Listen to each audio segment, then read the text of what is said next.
what do I do now, and when can I go home? Our neighbors want to know where to go for immediate help, how to get information about their home, when they can return, and what long-term resources are available. I want people to know this evening at 4 p.m. there will be a virtual meeting for all residents impacted by the Eaton Fire to get their questions answered. Rest assured, this is going to be just one of many of the virtual meetings that we are going to be having. We are going to allow the residents to be engaged and get the questions answered that they need to move forward. This morning, we heard from our Insurance Commissioner, Ricardo Lara, regarding what the Department of Insurance is doing to help people as they navigate the insurance coverage that they may or may not have. This is an important thing to note. Ricardo Lara has set up an 800 number, which I'm going to put up on our website.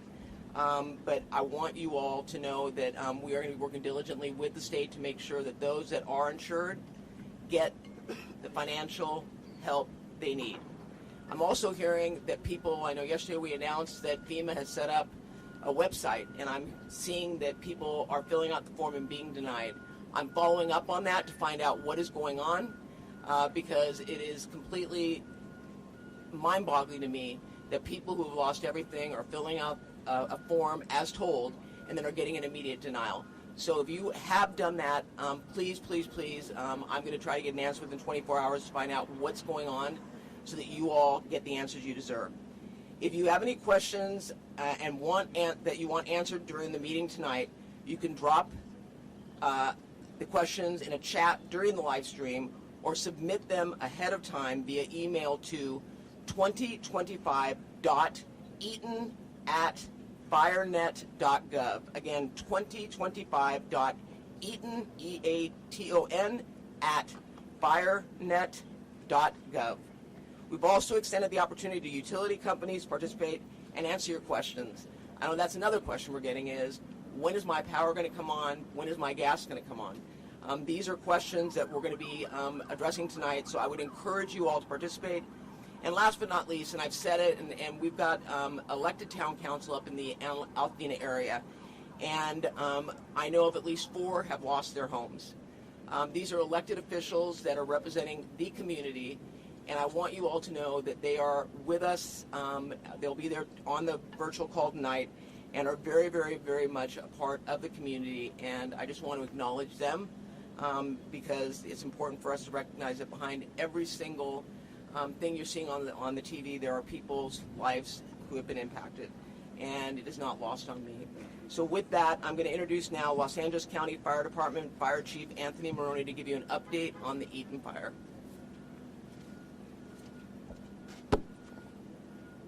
So good afternoon. Thank you, Supervisor Barger. The Eaton Fire is estimated to be 13,956 acres with 3% containment. We have over 7,000 structures damaged or destroyed and 1,527 firefighting personnel on scene. Yesterday afternoon, the Eaton Fire made a run towards historic Mount Wilson. The Mount Wilson Observatory and the telescope are undamaged thanks to the efforts of our firefighters and observatory staff. No buildings or infrastructure have been damaged or destroyed at Mount Wilson. We are appreciative to our many mutual aid and out-of-state fire partners for providing assistance to Los Angeles County in our time of greatest need. The current red flag event that we are under right now will expire at 6 p.m. this evening. However, we do anticipate another red flag event beginning on Monday, and I can assure everybody that LA County will be prepared. Before I close, I would like to thank Board Chair and 5th District Supervisor Catherine Barger for her unwavering support and leadership. I would also like to acknowledge the tireless efforts of all first responders who have put themselves in harm's way to protect residents and property. And to our residents impacted by this devastating fire siege, Please rest assured that we will not stop until the fires are fully contained, and we will continue to be here for you as we plan for the repopulation, recovery, and rebuilding that will be occurring. Thank you. I would now like to introduce Assistant Sheriff Myron Johnson of the Los Angeles County Sheriff's Department. Well, good afternoon. The Los Angeles County Sheriff's Department has deployed over 500 sheriff's personnel and still have actively deployed additional personnel to the fires. And that's in addition to our normal patrol staffing functions. Deputies have actively patrolled the evacuated areas and increased their presence in those areas for looting, deterrence, as well as burglary suppression efforts. Overall, the evacuations for the Palisades, Eaton, Hearst, Kenneth, and Lydia fires, evacuation orders approximately 100,053 residents are under evacuation orders, and approximately 57,830 structures remain at risk. Evacuation warnings, approximately 166,800 residents are under evacuation warnings, and approximately 50,837 structures remain at risk. As you heard our sheriff speak about yesterday and this morning, we have a curfew enacted in the affected areas. It's been established in the Palisades and the Eaton Fire areas, and it's a mandatory evacuation zones, that will be in effect from 6 p.m. this afternoon until 6 a.m. tomorrow until further notice. This curfew will be strictly enforced and is being taken to enhance public safety, protect property, and prevent looting in areas where residents have been evacuated. We ask that all individuals comply with the curfew and stay clear of the impacted areas unless you're an authorized personnel member such as a fire representative or an emergency first responder. Anyone found in violation of the curfew will be subject to arrest for a misdemeanor under LA County Code Section 2.68.320, and conviction of that section results in a fine up to $1,000 and jail time. We understand this is an extremely stressful and challenging moment for our residents in this community, but we appreciate the public's cooperation, and we will work together during this crisis. We also have additional assets from the National Guard that are assisting in law enforcement efforts during this catastrophe. We requested the National Guard's assistance yesterday. Several National Guard members arrived last night and were deployed in the Eaton Fire area and are assisting with road closures and critical infrastructure protection efforts.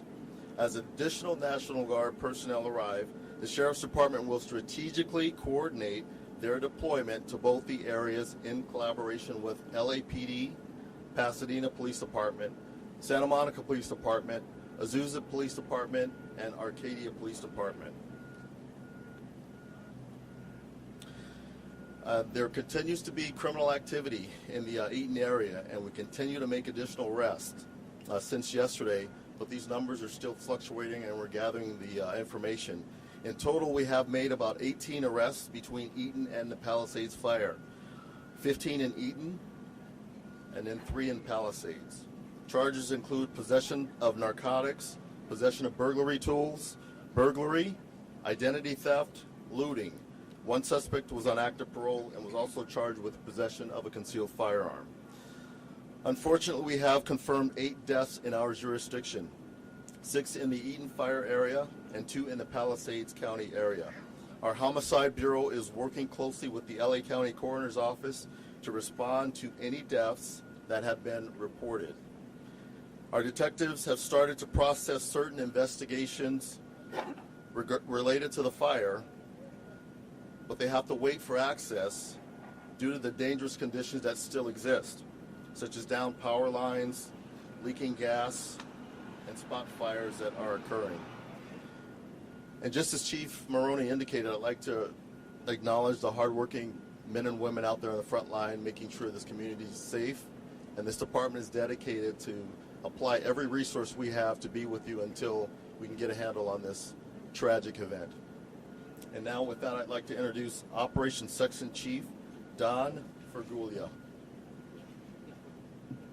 Can I take liberty? I just, when I was done, I turned around and my colleague, Supervisor Janice Hahn, is here and would like to say a few words, but I want to publicly thank you, Supervisor Hahn, because I know that you've been working as Metro Chair to help navigate the transportation system as it relates to the impact of these fires. So with that, Supervisor Hahn. Thank you, Supervisor Barger. I'm here to support you in any way. These fires have not touched the 4th Supervisorial District per se. I'm here supporting you, and thank you for your tremendous leadership on this. I've been touring your communities here in Altadena, and I am, like everyone else, devastated by what I'm seeing. Thanks again to the men and women in the Sheriff's Department, the Fire Department, CAL FIRE, all the fire departments that are here.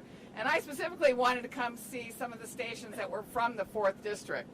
So some of my men and women from the 4th District are here. I talked to Norwalk, Paramount, I think Commerce is here. So I just wanted to tell them thank you for coming, and just make sure everybody realizes these firefighters are not going home, right? They are here round the clock. Appreciate everybody who's feeding them, who's making sure that they have an opportunity to sleep and take naps. Thank you for that. They have been amazing. But as Supervisor Barger said, as the chair of Metro, I've been on the phone with the CEO of Metro, Stephanie Wiggins, to get regular updates about our system. Big news is we will continue the free fares throughout the weekend. So free fares on our buses and trains through the weekend. Also, our system is very resilient. Since the fire started on Tuesday, only 2% of our buses have been canceled, none for the trains. And Metro will be unveiling this afternoon an overlay map that will show the evacuation centers around the county as it relates to the Metro system and stations. So that will be available to the public this afternoon. We know that keeping people moving, even during a disaster like that, is important. So thank you. Okay. All right, good day, everybody. My name is Don Fergulia. I'm the Operations Section Chief for California Interagency Incident Management Team 5. I'm going to give you a quick operational update for the fire today. Got me now? Okay. We're going to start over here on the right flank as we're looking up the hill here in Santa Anita Canyon as we come into the community of Sierra Madre. A lot of really good progress here along the fire's edge. Mop-up patrol, and we expect to gain significant containment in this area this afternoon and this evening after we feel a little bit more comfortable and the red flag warning expires. We realize that there's a lot of work in here, and it's going to take many, many days for us to get through all the damage that has occurred here in the front country. So we ask for patience, and we know that that's not very easy, but that is what we're asking for at this time.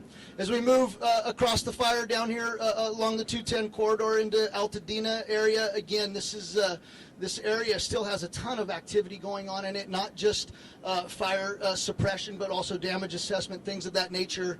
We're really diligent about what we're doing in there, and we want to continue those efforts as the days progress. As we come up here into the general area of the Jet Propulsion Laboratory, we're looking really good through all of this red on the map you see here. Boots on the ground are engaged.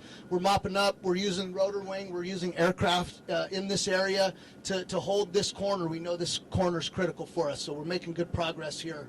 As we move into the forest, into the general area, Mount Wilson was already mentioned. We did have to defensive fire around that last night, and everything's looking really, really good up there. We're not out of the woods yet. We still have more work to do up there, and we're ready to receive it, though, should that become necessary. Down the hill into Chantry Flat in the Santa Anita River. Again, very challenging terrain for the troops out there. We're going to keep going after it, and in the coming days, you should see less and less smoke. So thank you very much. And next, Jason Schillinger, Unified IC.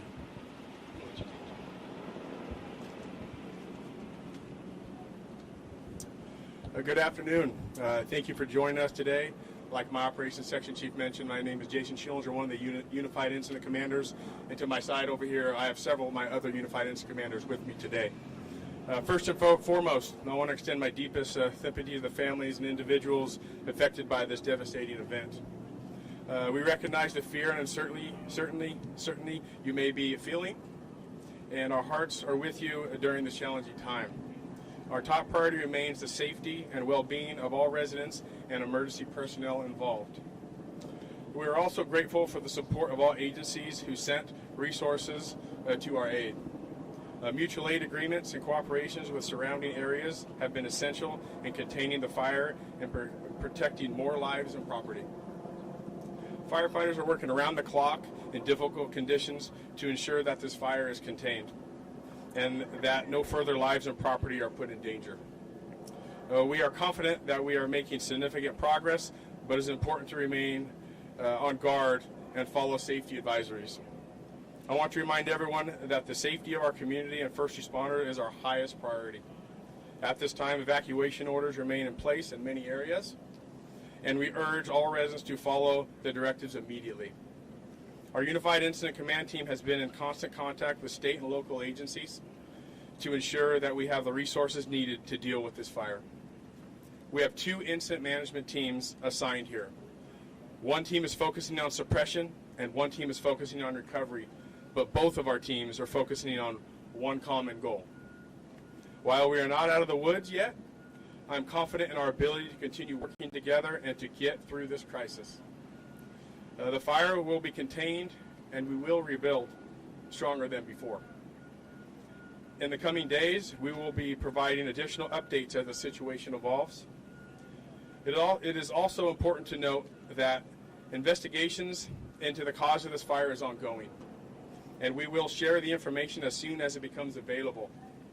We are committed to transparency and ensuring that all factors are thoroughly examined. I ask for you continued cooperation and patience.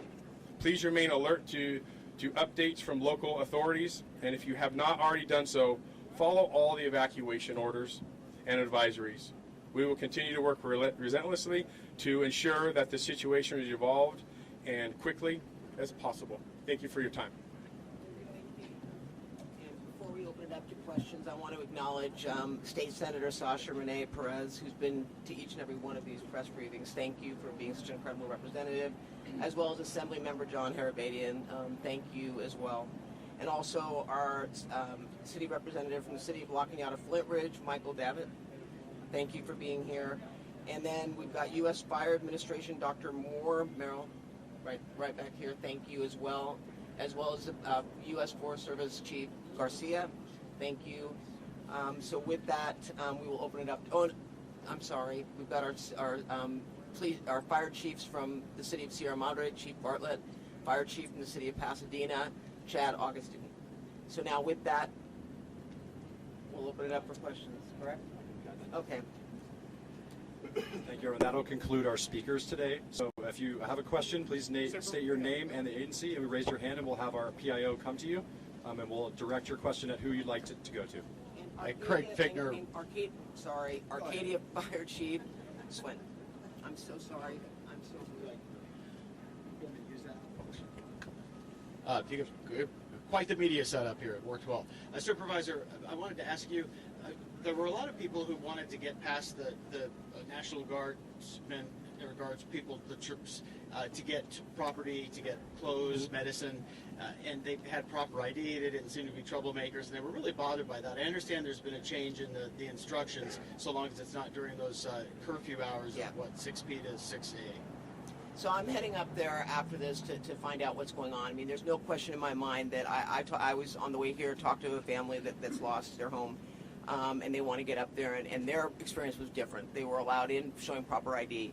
We've got to be consistent, but we also have to recognize there are people that are going up there and doing things that are criminal. And, I loved the fact that we talked about the arrest, but I think I love most is we have a DA, Nathan Hockman, who said he's going to prosecute to the fullest extent of the law. So I want that to be taken, and I want everyone to hear it, and I'm going to make sure I'm going to follow each and every one of those cases to make sure that it does occur. But I'm going to follow up on that, and we'll get a clarification. I mean, the National Guard came in pretty fast, very fast, and we want to make sure we've got a consistent message. I've talked to also constituents who've said that the sheriffs have been very, very compassionate and given grace and let them go up, especially if they want to get their medications. So we're going to be working on that. So stay tuned. Thank you. Hi, Supervisor. Quick question here. Jason Hamilton from Tri-County News. I have a question about donations. A lot of people have reached out to me, major corporations, for example, that would like to make some significant donations to help out with people that are still left behind. I've suggested things like chainsaws, rakes, gloves, respirators, masks, things like that. 2 points. A, is there a list or a cohesive page that someone could go to look for things that might be necessary to donate? And B, is there a person of contact that's not necessarily the Red Cross, that's more localized, that we can get these items to that and get distributed to the residents that are in need of those things? Yeah, and thank you for that question. Yesterday when I was coming over here, Homeboys dropped off a huge order that they wanted to get up into the community. So, I mean, it's across as horrible as this is, you see the best in people. You also see the worst, but you see the best. And you can visit LAWorks, all one word, laworks.com/2025fires to get more information. I know that Flintridge Center, Octavia's Bookshelf are also accepting and distributing donations. So you can reach out, and Octavia's is an amazing bookstore, by the way. But you can go ahead and reach out to them as well. They're accepting donations, and they're going to distribute them into the community. Okay, thanks. Thank you. And we'll make sure through our Emergency Operations Center that the information is up there as well, because we are getting asked about that. And I would say this, and the DA touched on it this morning. You've got scams taking place. You've got GoFundMe that are not legitimate. Please go to a website, and if it doesn't pass the smell test, or if it sounds too good to be true, run it by you call my office, for God's sakes. I'll flush it out for you. But please do not fall for these scams. And I'm sorry that I even have to say it, but especially the GoFundMe. I've talked to people that already have seen GoFundMe, and they take a picture off of Facebook and put it up there of a family, and they say, we're devastated, we lost everything. And then you see the donations start. And they start low, by the way, with the donation amount they want, and then they keep increasing it. Because when you start low and you hit it, you can keep increasing it. But if you don't hit it, you don't get the money. So be cognizant of the fact that there are scammers out there. And by the way, if you're caught, the DA is going to prosecute you to the fullest extent of the law. There have been a number of water distributions throughout Pasadena and Altadena. Can you talk about the status of the water in the local area? You mean in terms of boiling? Yes. Yeah. Yeah. What do you do? I'll break out question that with you because we don't have someone from the water here to talk about that, but we'll break out and we'll do an interview on the sidebar after that, if that's okay. Do we have any other questions? And my understanding is on Pasadena's website there is a map outlining where, if you live in a certain proximity area, that you have to boil your water. So they are on a boil water alert for certain parts of the areas impacted by the fires. But we'll get you more information on that. Hi, I'm Morgan from ABC News. I'm wondering if anyone's here to speak specifically about the level of devastation in Altadena. I saw a local official quote as saying that perhaps only a dozen or so homes are left in the area. Is anyone able to confirm that or speak on that? I'm sorry, they said that there's only about a dozen or so homes left in there. Well, that is an exaggeration, but I will tell you, it looks like a war zone. I've never seen anything like it. You can go blocks where there's no homes, and then you go a block where you'll see a little bit of smoldering on a tree, but none of the homes have been impacted. We don't have a final number yet, do we, Chief Maroney? No, we don't. No, but there's no question that especially around Eaton Canyon, I was absolutely shocked is not even a word for the destruction that it caused in that area. And then I went up to Farnsworth Park, and gone. It's gone. So we'll have a final number, but there are homes standing, especially as you head more toward Lincoln. But it's spotty. I mean, this fire was unpredictable. You had the winds going every which way and going strong, so you could have embers traveling miles, which is what we saw. And so that's why we had this like a whack-a-mole. Hi, Ashley Mackey with ABC7. A couple of people, residents who have been displaced, have asked me about mail and how they get that and forwarded to them, and holding packages, Amazon, that kind of thing. What should I tell them? So the U.S. Post Office, and I think it's going to be at the Lincoln branch, is going to be holding mail. They're not delivering, obviously, for obvious reasons. But those that have been impacted by the fire, they can reach out to the post office, and they are coordinating an effort to make sure that people get access to their mail. And then for those that who still have their homes but are not getting the mail delivered, they're going to be coordinating that as well. So that's going to be rolled out through the United States Postal Service, but they are on top of it. Thank you for that question.